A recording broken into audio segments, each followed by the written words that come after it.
اعوذ باللہ من الشیطان الرجیم بسم اللہ الرحمن الرحیم صفحہ نمبر 27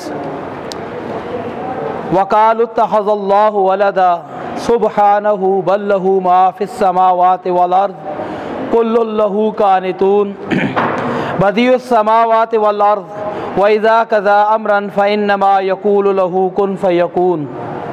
آیت مل گئی ہے، سپارہ دانی دیکھو۔ وقالوا، اور وہ کہتے ہیں، اتخذ اللہ، بنا لیا اللہ نے، ولدن، بیٹا، سبحانہ، پاک ہے وہ، بلکہ لہو، اسی کے لیے ہے، ما، جو کچھ، فی السماوات، آسمانوں میں ہے، والارض، اور زمین میں ہے، کلن، سب کے سب، لہو، اسی کے، قانتون، فرما بردار ہیں، مطیع فرمان ہیں۔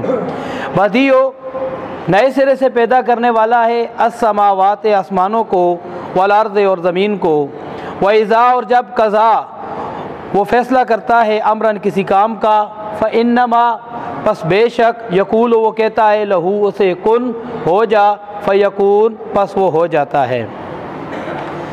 عزیز طلبہ، پچھلی آیات کے اندر آپ نے پڑھا تھا کہ یہودیوں کا یہ عقیدہ تھا کہ جنت کے اندر ہم ہی جائیں گے، اور عیسائی کسی دین کے اوپر نہیں ہیں، اور عیسائیوں کا یہ عقیدہ تھا کہ یہودی کسی دین کے اوپر نہیں ہیں، اور مشرکین مکہ نبی کریم صلی اللہ علیہ وآلہ وسلم کو کہا کرتے تھے کہ یہ بے دین ہے اور لوگوں کو گمراہ کر رہا ہے۔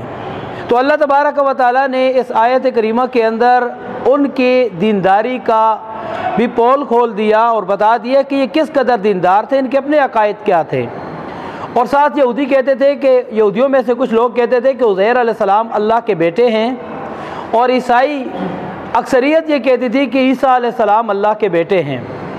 اور مشرکین مکہ کا یہ عقیدہ تھا کہ یہ جو فرشتے ہیں یہ اللہ تبارک و تعالیٰ کی بیٹیاں ہیں، نعوذ باللہ۔ یعنی ان میں تینوں گروہوں میں سے ہر ایک یہ سمجھتا تھا کہ یہ اللہ تبارک و تعالیٰ ایک اولاد رکھتے ہیں، تو اس کا رد اللہ تبارک و تعالیٰ کر رہے ہیں کہ اللہ تبارک و تعالیٰ کو کسی اولاد کی اور کسی بیٹے اور بیٹی کی ضرورت نہیں ہے، بلکہ اللہ تعالیٰ کے لم یلد ولم یولد، نہ وہ کسی کا پیدا کیا ہوا ہے، نہ اس کی کوئی اولاد ہے، اور نہ وہ کسی کی اولاد ہے، ولم یکن لہ کفوا احد، اور نہ ہی اس کا کوئی ہمسر اور برابر ہے۔ سبحانہ، وہ ان تمام چیزوں سے پاک ہے، بلکہ لہو، اسی کے لیے ہے، ما فی السماوات والارض، جو کچھ آسمانوں میں ہے اور جو کچھ زمین میں ہے، یعنی ساری کی ساری چیزیں، زمین کے اندر چھوٹی سی چھوٹی چیز ہو یا بڑی سے بڑی چیز ہو، ساری کی ساری اسی کی اطاعت کے اندر لگی ہوئی ہیں، اسی کے حکموں کے اوپر چل رہی ہیں۔ آپ دیکھیں کہ سورج کروڑہ سال سے نکل رہا ہے اور قیامت تک نکلتا رہے گا۔ جس قانون کا اللہ تعالیٰ نے سورج کو پابند کیا ہے اسی قانون کا پابند ہے، جس قانون کا دن اور رات کو پابند کیا ہے اسی قانون کی پابند ہے۔ اس کو کہتے ہیں قناعت کرنے والے، مطیع فرمان، اللہ کے حکموں کے اوپر چلنے والے۔ ساری چیزیں اللہ کے حکموں کے اوپر چلنے والی، اللہ تعالیٰ کو کسی اولاد کی یا کسی مددگار کی ضرورت نہیں ہے۔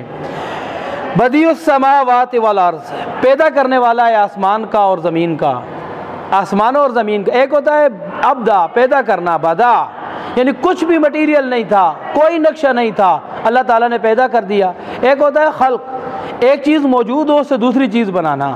مٹی سے انسان کو بنایا، یہ تخلیق ہے، خلق ہے۔ لیکن جب کچھ بھی نہیں تھا اللہ تعالیٰ نے زمین و آسمان اور بڑی بڑی چیزیں کھڑی کر دی، اس کو ابدا کہتے ہیں۔ بدیع السماوات والارض، وہ پیدا کرنے والا ہے آسمانوں کا اور زمین کا، یعنی اتنے اختیارات اور قدرتوں کی مالک وہ ذات ہے۔ وَإِذَا قَضَى أَمْرًا، اور جب وہ فیصلہ کرتا ہے کسی چیز کے بارے میں، فَإِنَّمَا يَقُولُ، پس بے شک وہ کہتا ہے، لہو، سے، کن، ہو جا، فیکون، پس وہ ہو جاتا ہے۔ اللہ تبارک و تعالیٰ کو کسی مشورے کی، کسی تردد کی، کسی کوشش کی ضرورت نہیں ہے۔ جب وہ اللہ ہے تو وہ صرف حکم کرتا ہے کسی چیز کے بارے میں، کن، ہو جا، اور وہ چیز ہو جاتی ہے۔ ترجمہ سن لیں۔ وقالو، اور وہ کہتے ہیں، اتخذ اللہ، بنا لیا اللہ نے، ولدن، بیٹا یا اولاد، سبحانہ، پاک ہے وہ، بلکہ لہو، اسی کے لیے ہے، ما، جو کچھ، فی السماوات، آسمانوں میں ہے، والارض، اور زمین میں، کلن، سب کے سب، لہو، اسی کے، قانتون، مطیع فرمان ہیں۔ بدیع السماوات، پیدا کرنے والا ہے آسمانوں کا، والارض، اور زمین کا، وَإِذَا، اور جب قضا، فیصلہ کرتا ہے، امرن، کسی کام کا، فَإِنَّمَا، پس بے شک، یقول، وہ کہتا ہے، کن، ہو جا، یقول، کہتا ہے، لہو، اس کو، کن، ہو جا، فیکون، پس وہ ہو جاتا ہے۔ ترجمہ دہرا لیں، استاد جی آ گیا ہے، شور نہیں ہونا چاہیے۔